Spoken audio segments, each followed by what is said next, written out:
JN TV.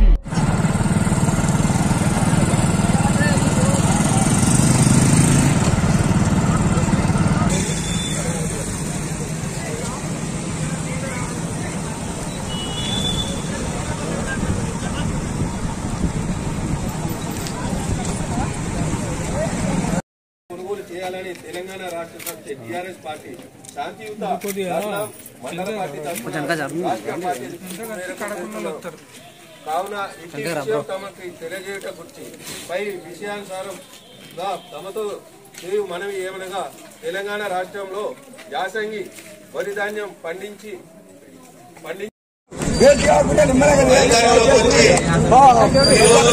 రైతు వ్యతిరేక చట్టాలను తెచ్చి రైతులను ప్రత్యేక ముంచే చట్టాలను తెచ్చినందుకు గాను దాన్ని వ్యతిరేకిస్తూ ఈరోజు మన తెలంగాణ గవర్నమెంట్ అయితే తెలంగాణ రాష్ట్ర సమితి అధ్యక్షులు పెద్దలు గౌరవనీయులు సీఎం మన చంద్రశేఖరరావు గారి ఆదేశానుసారం అదేవిధంగా ఈరోజు మన ప్రియతమ నాయకులు ఎర్రబెల్లి దయాకర్రావు గారి ఆదేశానుసారం ఈరోజు మనం ఒకరోజు ధర్నా దీక్షలో కూర్చోవడం జరుగుతుంది. ఈ దీక్షలో కూర్చోవడానికి వచ్చినటువంటి పెద్దలు మన ఎంపీపీ బసవ సావిత్రి మల్లేశం గారికి, అదేవిధంగా జడ్పీటీసీ పల్ల భార్గవి సుందరరామరెడ్డి గారికి, అదేవిధంగా పెద్దలు మన రైతు కోఆర్డినేటర్ ఈరోజు నర్సారెడ్డి గారికి, అదేవిధంగా మన మార్కెట్ వైస్ చైర్మన్ అనంతోలు కృష్ణమూర్తి గారికి, అదేవిధంగా జిల్లా గ్రంథాలయ డైరెక్టర్ కాట్పోతుల భిక్షావతి గారికి, అదేవిధంగా ఇక్కడ కూర్చున్న పెద్దలు ఎడుకోడు ఈదునూరు దామారెడ్డి గారికి, అదేవిధంగా పెద్దలు విక్రమ్ రెడ్డి గారికి, అదేవిధంగా పెద్దలు దూక్ సోమనాథ్ గారికి, అదేవిధంగా సాయిల్ గారికి, కోతి పద్మ గారికి, అదేవిధంగా టిఎల్ సత్యయ్య గారికి ఇక్కడ కూర్చున్నటువంటి కేంద్రంలో తీసుకురావడం జరిగింది. ఈ విషయాలు మీరంతా దాదాపుగా ఇక్కడ ఉన్న రైతులకు దాదాపు తెలుసు. ముఖ్యంగా చాలా మంది చదువుకున్న పిల్లలు మిత్రులు చాలా మంది రావడం జరిగింది. ఇక్కడికి యువకులు అదేవిధంగా రకరకాల హోదాలో ఉన్న వ్యక్తులు కూడా ఈ సభ వేదికగా కూర్చోడం జరిగింది. అందరి పేరున అందరి పేరు చెప్పలేని పరిస్థితి కాబట్టి సమయం తక్కువ ఉన్నది కాబట్టి దయచేసి అందరికీ సభకు నమస్కారం పెడుతూ కేంద్ర మోడీ ఈరోజు రైతులను ఏ విధంగా న్యాయవంచన చేస్తున్నారంటే రైతులైతే వ్యవసాయ చట్టాల్లో భాగంగా ఎంఎస్పీ మినిమం పార్టీ ఈ ధర్నాకు పిలుపునియడం జరిగింది. ఇకపోతే రాష్ట్రంలో టీఆర్ఎస్ పార్టీని దెబ్బకొట్టాలంటే టీఆర్ఎస్ పార్టీకి ఏ ఫ్యాక్షన్ దూరం చేయాలి. టీఆర్ఎస్ పార్టీకి ఎవరు బలంగా ఉన్నారు అంటే రైతులు బలంగా ఉంటారు. రైతులు టీఆర్ఎస్ పార్టీ వెన్నంటి ఉన్నారు. రైతులు కేసీఆర్ గారి మాటలు రైతులు నమ్ముతున్నారు కాబట్టి కేసీఆర్ ని మనం దెబ్బకొట్టలేము. సో రైతుల్ని కేసీఆర్ కు దూరం చేయాలి, రైతుల్ని టీఆర్ఎస్ పార్టీకి దూరం చేయాలనే ఒక కుయుక్తితోటి ఈ యొక్క రైతు వ్యతిరేక కార్యక్రమాలు చేపడితే వడ్లు కొనేది ఎవరు? వడ్లు కొనేటువంటి అధికారం ఎవరికి ఉన్నది? వడ్లు పండించడానికి రాష్ట్ర ప్రభుత్వం ఎంతో ప్రయత్నం చేస్తుంది. నీళ్లిచ్చి, నిధులిచ్చి, పెట్టుబడి సాయం ఇచ్చి, యాంత్రీకరణ చేసి, ట్రాక్టర్లు ఇచ్చి, అన్ని విధాలుగా రైతుల్ని ప్రోత్సహించి తెలంగాణ రాష్ట్రాన్నే ఒక రైస్ బౌల్ గా మార్చిన ఘనత కేసీఆర్ది. దాన్ని కేసీఆర్ ని ఎట్లా బదనాం చేయాలని రైతులకనే ఉద్దేశంతో వాళ్ళు డైరెక్ట్ కేసీఆర్ ని ఎదుర్కోలేక రైతులను ఇండైరెక్ట్ గా రైతులను ఆగం చేసేటువంటి పరిస్థితులు తీసుకొచ్చింది. ఈరోజు రైతుల పక్షాన టీఆర్ఎస్ పార్టీ నిర్వహిస్తున్న ధర్నా కార్యక్రమానికి అధ్యక్షత వహించినటువంటి మిత్రుడు మండల పార్టీ అధ్యక్షులు దయాకర్ గారికి, అలాగే ఎంపీపీ, జెడ్పీటీసీ మరియు ముఖ్య నాయకులందరికీ పేరున నమస్కారాలు తెలియజేసుకుంటూ, అలాగే మరి ముఖ్యంగా ఈ కార్యక్రమానికి ఇచ్చేసినటువంటి టీఆర్ఎస్ కార్యకర్తలందరికీ, మహిళలకు, అలాగే పాత్రికేయ మిత్రులకు కూడా నా యొక్క నమస్కారాలు తెలియజేసుకుంటూ, ఈ సందర్భం అనేది చాలా అరుదైన సందర్భం. అధికారంలో ఉన్న పార్టీ ధర్నా చేయడం అనేది చాలా అరుదైనటువంటి విషయం. ఈ పరిస్థితి ఎందుకు వచ్చిందంటే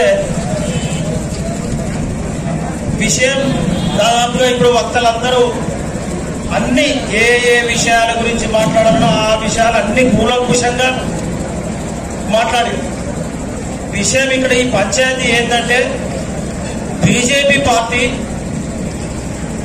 కేంద్రంలో అధికారంలోకి వచ్చినప్పటి నుంచి భారతదేశాన్ని ప్రైవేటీకరణ వైపు తీసుకుపోతోంది. ఏ రాష్ట్రాలైతే ముఖ్యమంత్రులు దాన్ని వ్యతిరేకిస్తారో ఆ ముఖ్యమంత్రులను ఎట్లా కత్తి దింపాలి, ఆ ముఖ్యమంత్రులు ఎట్లా పదవిలో ఉండకుండా చేయాలి, ఆ పార్టీని ఏం చేస్తే బాగుంటుందనే ఉద్దేశంతో ఈ యొక్క రైతు వ్యతిరేక కార్యక్రమాలు చేపడుతుంది బీజేపీ పార్టీ.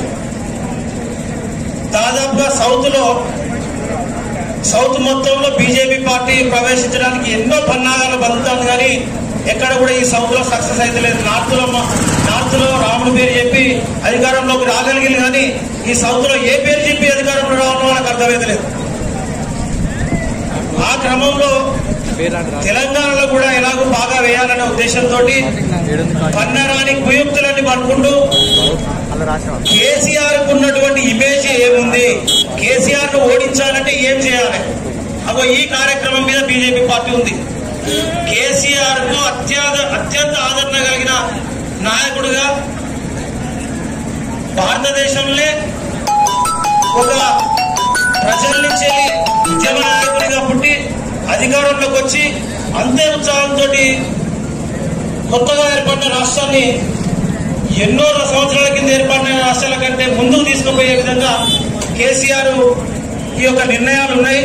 ఈ కేసీఆర్ కనుక దెబ్బ కొట్టకపోతే రాబోయే రోజులలో భారతదేశం వైజ్ గా కూడా కేసీఆర్ ఏదో చేసి బీజేపీ పార్టీని అధికారంలోకి వెళ్ళి తీసుకునే ఉద్దేశంతో ఈ రైతు దీక్షకి అధ్యక్ష వహిస్తున్న తీగల దయాకర్ గారికి, మనకి ఇన్ఛార్జిగా వచ్చిన పిల్లా సుధీర్ రెడ్డి గారికి, ప్రజాప్రతినిధులకు, ఎంపీపీలకు, ఎంపీటీసీలకు, సర్పంచ్లకు, యువజన నాయకులకు, మండల కార్యవర్గ సభ్యులకు, నాయకులకు, వివిధ హోదాలో పార్టీకి పనిచేస్తున్న పెద్దలకు, చిన్నలకు అందరికీ నమస్కారాలు తెలియజేస్తూ ఇవాళ మన రైతు దీక్ష పెద్దలు, భక్తులు, అనుభవజ్ఞులు అందరూ ముఖ్యంగా రైతు కోఆర్డినేటర్ గారు మీరందరూ చెప్పడం జరిగింది. ఇక యువకుడిగా ఒక 2 విషయాలు మీతో షేర్ చేసుకున్నాం అనుకుంటున్నా. ఇప్పుడు ఇక్కడ గెలిచిన 4 ఎంపీలు కేంద్ర ప్రభుత్వంలో ఉన్నారు. వాళ్ళు ఏం తెచ్చిళ్ళు మనకి అనేది మనం ఒక్కసారి గుర్తు తెచ్చుకోండి. వాళ్ళు గెలిచిన చోట ఎవరు తెచ్చినా ఏమీ లేదు, శూన్యం. కాకపోతే ఇవాళ పెద్ద పోజులు కొడతారు. ఓట్లన్నీ మొరేయండి ఓట్లు మేమంటాం, మొరేయండి ఓట్లు మేమంటాం. కేసీఆర్నేమో యాదాంగిలో నాకు ఉత్తరం ఇస్తేనే మేము మీ పంటంతా ఉంటాం. 25 లక్షల ఎకరాలు ఉంటారు, 25 లక్షల క్వింటాలు ఉన్నారు. 20 లక్షలు కొన్నారంటే నువ్వు మళ్ళా ఒట్టు పెట్టా అని నువ్వు నా మీద ప్రెజర్ చేయాలి, నువ్వు ఉత్తరం ఇస్తేనే కొంటా అని అక్కడ కేంద్ర ప్రభుత్వం గుజరాత్ లో అన్నాడు. ఇక్కడ గుజరాత్ గులాములు మాత్రం పొద్దులు లేస్తే వంట కన్నాల కాడికి వస్తాం, మీరు ఒట్లేయండి మీరు కొనాలా అని పొద్దులు తీసుకొస్తారు. అంటే వాళ్ళకే స్వచ్ఛత లేదు. ఎందుకు స్వచ్ఛత లేదు వాళ్ళకి? ఎందుకంటే ఇక్కడ ఒట్లు కొట్టాడు కేసీఆర్, కరోనా టైంలో ఒట్లు కొట్టాడని చెప్పి పేరు వస్తుంది, ప్రభుత్వానికి మంచి పేరు వస్తుంది. దీని ఎట్లా విడగొట్టాలని కేంద్ర ప్రభుత్వం ఇక్కడ గుజరాత్ గులాములు ఇద్దరు కలిపి మనల్ని శిఖర్ లేక ప్రయత్నం చేస్తారు. ఇది తెలంగాణ ఒక్కసారి 2 సార్లు ఉంటుంది. చైతన్యం ఉన్నగట్ట ఆంధ్రోలు ఇట్లా మాట్లాడితే నిలబడతా. ఇప్పుడు ఎక్కడుందో తెలుసు, అమరావతి కట్టుకోలేదు వచ్చింది. ఇదే గుజరాత్ గులాంలకి, గుజరాత్ కొడుకి షాలకి ఒకటే చెప్పాలనుకుంటున్నాం. మీరు పిచ్చి ప్రేరణ పడవలు కేసీఆర్ని జైల్లో పెడతాం, వాళ్ళని జైల్లో పెడతారు, బ్లాక్ కలర్ ఐకాన్ చేస్తాం, మేము మొత్తుతాం తొక్కుతాం అంటే ఇక్కడ ఇది తెలంగాణ. ఒక్కసారి తెలంగాణ అంటుకుంటే దేశం మొత్తం అంటుకుంటారు. ఒకసారి గట్టే చెప్పాలనుకుంటాను. ఎందుకంటే ఎందుకు గొడవలు ఎందుకు అని ఇప్పటిదాకా మేము కేంద్ర రాష్ట్ర ప్రభుత్వాలతో రాష్ట్ర ప్రభుత్వం ఉంటుంది. ఇక మీదట మేము ఒకటే చెప్తున్నాం మీ అందరికీ, మీరెక్కడి నుంచి తమాషా చేస్తా అంటే ఇక్కడ గుజరాత్ నుంచి తమాషా చేస్తా అంటే ఇక్కడ గులాంగిరి చేయడానికి తెలంగాణ వాదులు, తెలంగాణలో ఉన్న ప్రజాప్రతినిధులు ఊరుకోరు. ఇక ఢిల్లీని ఉత్తరప్రదేశ్, పంజాబ్, హర్యానా రైతులే ముట్టడించులు ఇక మీద తెలుగు రాష్ట్రాల నుంచి తెలంగాణ నుంచి రైతులు కూడా రాబోతారు. ట్రాన్స్ఫర్మేషన్ ఐడియా కూడా ఒకటే గుర్తు పెట్టుకోండి. మీరేమో మేము ఇక్కడ నుంచి చేస్తాము, ఏమో చేస్తాం. మీరు మాకు ఏమిచ్చారు? కనీసం పవర్లు సబ్సిడీ ఇచ్చిలా లేదా పెన్షన్లలో మీ వాటా ఏంటంటే మాకు దయన క్లియర్ గా చెప్పిండు. ఏమని చెప్పిండు? మీరు ఇచ్చేది 100 రూపాయలకి ₹80 క్లియర్ చేయండి. మీరు ఎందులో సహకరిస్తారు? మా దగ్గర నుంచి ₹1 పోతే 35 పైసలు కూడా మాకు ఖర్చు పెడుతుంది. మా దగ్గర నుంచి ఇప్పుడు ఎన్నోసార్లు నేను చెప్తున్నాను, మా దగ్గర నుంచి 7 రాష్ట్రాల్లో, దేశంలోని 7 రాష్ట్రాల్లో శాశ్వత రాష్ట్రాల్లో తెలంగాణ చిన్నదైన సాగుతారు. కానీ మాకు ఇచ్చింది ఏం లేదు. మేము ఉత్తరప్రదేశ్కి, గుజరాత్కి తీసుకెళ్తాం ఏమొచ్చినా. మళ్ళీ ఇక్కడ రాజకీయ నిరుద్యోగులు కొందరు తయారైన వాళ్ళని మీ దాంట్లో పెట్టుకొని ఎవడైతే 10,000 వేయించుకుంటారో మా దాంట్లో రండి గెలిపిస్తామని చెప్పి డ్రామాలు ఆడతారు. ఒకటే చెప్తున్నా, ఎక్కడో ఒకసారి 2 సార్లు మా ప్రజలు చూస్తారు. కానీ మీరు చేసేదంతా మేము పబ్లిక్లో తీసుకోవాలనుకుంటున్నాం. మా దయన సూచన మేరకు ఈ దేవుడు కూడా గడ్డ, ఈ గడ్డ అంటేనే చేద్దాం. మేము ఆల్రెడీ దయన చెప్పినాక 2 చోట్ల ధర్నాలు దీక్షలు వేసినాం. దాని కొత్త ఇంకా రాష్ట్ర పార్టీ కూడా ఆదేశాంతరం ఈ కార్యక్రమాన్ని చేపడతాను. మీరు ఒకటే గుర్తుపెట్టుకోండి, ఎంత డిసిప్లిన్ గా మేము ఒక 3 గంటల నుంచి కూర్చున్నాం. రైతుల కోసం కూర్చున్నాం, రైతుల భీమ్ కాబట్టి కూర్చున్నాం, రైతుల యొక్క భవిష్యత్తు కోసం కూర్చున్నాం. కానీ మీరేం చెప్తారు? ఏమి పరిపాలన దగ్గర కూర్చున్నామని. బాబు మీరు తీర్చే చేస్తా అంటే మీరు 11వ తారీఖు కళ్ళ కానీ ఒకటే మాట చెప్తారా, మేము ఏ బియ్యం అయినా కొంటాము అని చెప్పి మీ అమిత్ షాను గుజరాత్ అనుకోండి ఒక లెటర్ ఇప్పించేది, పబ్లిక్ లో ప్రెస్ మీట్ పెట్టించేది. అది చాలా కాదు. ఇక్కడ మాట్లాడుతారు హైదరాబాద్ కూర్చొని పిచ్చి పిచ్చి మాటలు మాట్లాడుకుంటా ప్రజల్ని డిస్టర్బెన్స్ చేసి కొద్దిగా వారిని కన్ఫ్యూజ్ చేసే ప్రయత్నం చేస్తున్నారు.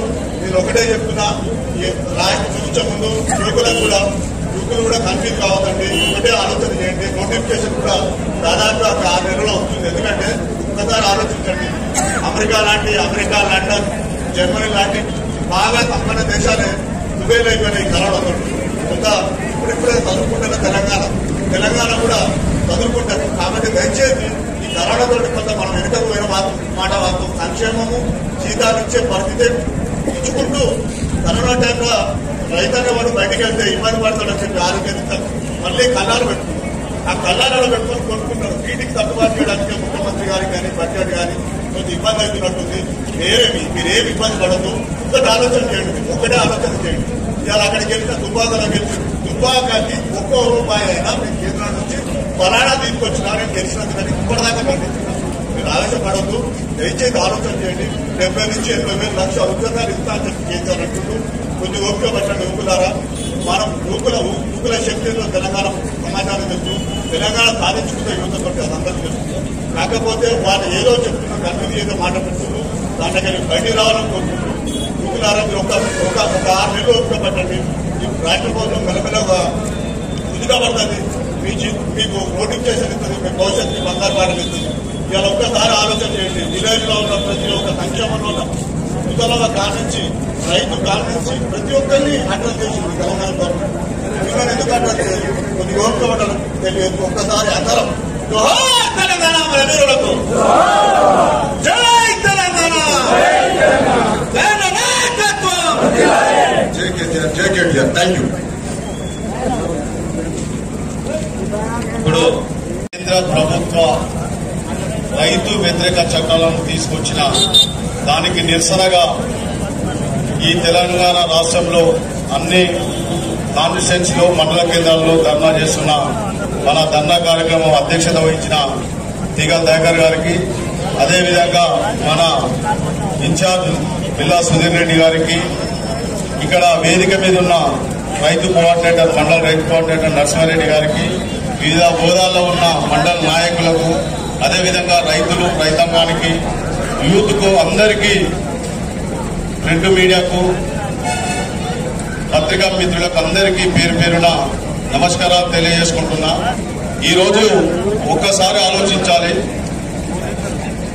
కేంద్ర ప్రభుత్వం ఏదైతే బీజేపీ ప్రభుత్వం నూతన వ్యవసాయ చట్టాలు తీసుకొచ్చిందో దాంట్లో మతలబ్ ఒకటి ఆలోచించాలి. ఇప్పటి వరకు రైతులు ఢిల్లీలో ధర్నాలు చేస్తున్నా, వాళ్ళ మీద వార్ ప్రకటించినా కూడా కనికరం లేకుండా వాళ్ళ మీద కఠినమైన నిర్ణయాలు తీసుకుని వేధింపులకు రైతులను గురి చేస్తుందో ఎవరో ఒకటి ఆలోచించాలి. ఆ చట్టాలలో మతలబ్ ఏంటంటే రైతులకు మినిమం ప్రైస్, ఆ మినిమం ప్రైస్ మద్దతు ధర ఎంత అనేది ప్రకటించలేదు. రెండోది, రైతులు ఎవరైతే కరెంటు మోటార్లతోటి బిగించి కరెంటు మోటార్ల మీద ఆధారపడి రైతులు వరి పండించుకుంటున్నారో ఆ రైతులకు మీటర్లు.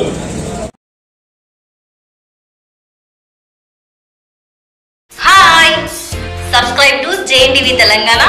Don't forget to like the video and to get the notification of a video, hit the bell icon.